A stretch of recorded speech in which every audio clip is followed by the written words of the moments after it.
जैसे कि आपको पता है कि नोटिफिकेशन आने के बाद बहुत सारे युवाओं ने बहुत समय तक इंतजार किया कि अब हमारा फिजिकल आएगा, मेडिकल होगा, फिर इसके बाद हम साक्षात्कार देंगे। बहुत सारे युवाओं ने इस बार पेपर पास किया है। यह वीडियो बड़ा महत्वपूर्ण है, पूरा आपको सुनना चाहिए।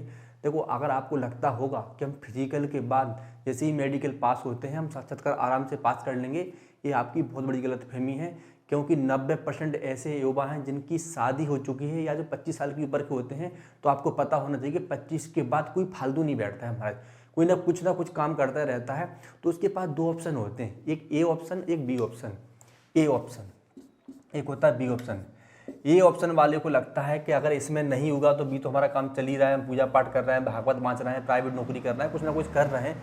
तो मेरा कहने का तात्पर्य, जब तक आप ए ऑप्शन पर काम नहीं करोगे पूरी ईमानदारी से, मैं नहीं चाहता, मैं दिल से बोल रहा हूं कि आपके पास ये संभावना, ये मौके अपने हाथ से निकल जाएं। इसलिए मैं फिर से कहना चाहता हूं, आपका 16 जनवरी को आपका फिजिकल है यूपी वालों का, 10 जनवरी को है राजस्थान का और 12-13 को है मध्य प्रदेश का। मैं सभी से रिक्वेस्ट और आग्रह करना चाहूँगा, इस बार हमको ज़्यादा से ज़्यादा मेहनत करना है और पूरी एकाग्रता के साथ आपको जुट जाना है।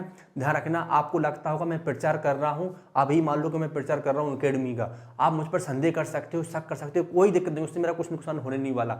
लेकिन मैं हमेशा आपको प्रेरित करता हूँ कि मौका नहीं जाना चाहिए। क्योंकि बंदा जब सिलेक्शन नहीं होता है भारत के बंदे का, जब सबसे पहले वो मुझे कॉल करता है, गुरुजी पता नहीं कहाँ कमी रह गई थी, मेरा साक्षात्कार बहुत अच्छा गया था, मैंने बहुत मेहनत की लेकिन मेरा सिलेक्शन नहीं हो पाया। तो उस दर्द को मैं सुनना नहीं चाहता महाराज। मैं चाहता हूँ जितने बंदे हमसे जुड़े हो गए हैं, जो अपने दुख दर्द को हमारे साथ शेयर करते हैं, हर वो बंदा भर्ती होना चाहिए। जो हमसे नहीं जुड़ा है वो बंदा भी भर्ती होना चाहिए। लेकिन कहने का तात्पर्य है, भर्ती कब हो सकते हो, जब आप ए ऑप्शन पे प्रॉपर तरीके से काम करोगे, इसको तोड़ दोगे, इसको काट दोगे, कुछ दिनों तक भूल जाओ इसको, आप जो भी काम करते हो सब भूल जाओ। ज़्यादातर बंदे ऐसे फेल होते हैं जिनके पास दोनों हाथों में लड्डू होते हैं, ये नहीं तो ये सो हम कर ही लेंगे। देखो, पूरी दमदारी से, पूरा दम साहस के साथ महाराज आपको काम करना पड़ेगा। मैं आपका हौसला अफजाई इसलिए कर रहा हूँ क्योंकि मौका हाथ से नहीं जाना चाहिए, बहुत मेहनत लगती है महाराज। आपको पता है, सरकार आपके चेहरे देखकर, माहौल देखकर, इलेक्शन की डेट देखकर आपको नौकरी देने का जो अवसर देती है, उस अवसर को आपको खोना नहीं है। क्योंकि आपको पता होना चाहिए, हो सकता है कभी भी ऐसी घटनाएं घट जाती हैं, जैसे कोरोना आ गया था, हो सकता है कोई केस कर दे, भर्ती पेंडिंग में लटक जाए महाराज, फिर क्या करोगे आप। तो आपके पास यही बहुत अच्छा मौका है। लेकिन एक टिप्स और देना चाहूँगा साक्षात्कार के लिए महाराज। अगर आपको लगता है कि हमने फिजिकल बहुत अच्छे से पास कर लिया, हम मेडिकल पास हो गए और हम साक्षात्कार में पास हो ही जाएंगे, मैंने कई बंदों से जैसे सुना है मुँह से कि गुरुजी अब तो साक्षात्कार ही तो रह गया है, वो तो आराम से हमारा हो ही जाएगा।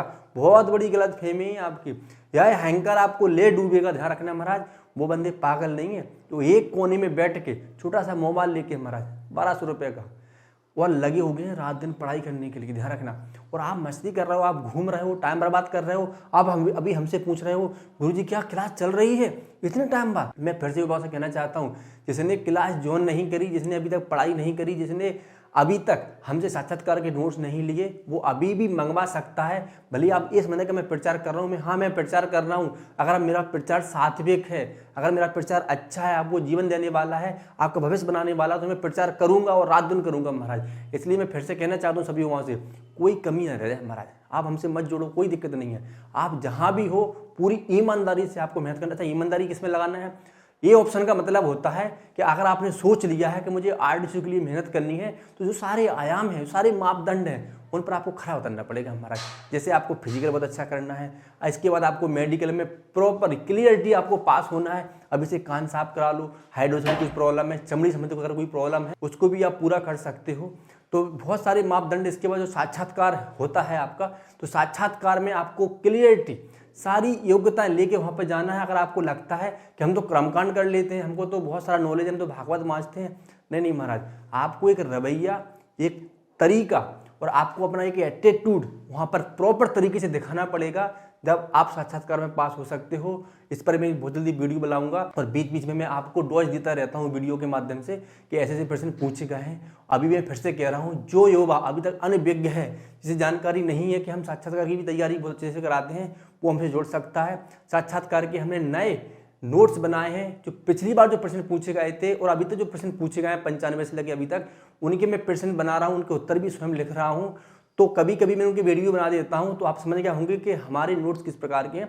तो अब देख लो महाराज। लेकिन मैं फिर से कहना चाहूँगा, इस बार मौका नहीं खोना है, 10 दिन है आपके पास, प्रॉपर तरीके से पूरी ईमानदारी से आपको लगाना है और एक्सीलेंट भी मारना है, आपको मेडिकल भी पास करना है। कई बंदे बोलते हैं एक्सीलेंट मारने से क्या होगा, एक्सीलेंट मारने से हमारी क्षमता दिखती हैं, ठीक है। तो एक्सीलेंट भी मारना है, मेडिकल पास होना है और साक्षात्कार भी प्रॉपर तरीके से पास होना है।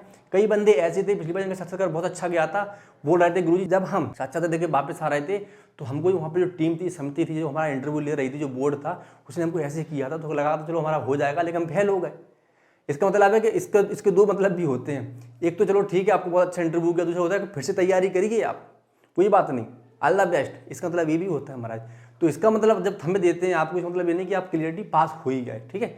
तो बहुत सारे ऐसे प्रश्न हैं जो अभी वीडियो लंबा हो जाएगा इसलिए मैं कह नहीं रहा हूँ, लेकिन बहुत सारे युवा अगर जुड़ना चाहते हैं बुंदेलखंड अभी भी जुड़ सकते हो, लेकिन अपना जो ए ऑप्शन है उसको नहीं छोड़ना। सारे काम त्याग दो आप, जो भी अपने आपके पास काम हो पूरी ईमानदारी से अपने काम में जुड़ जाइए। जो भी कमी हो हमसे संपर्क करिए, हम उसको पूरा कराएंगे। जय हिंद, वंदे मातरम।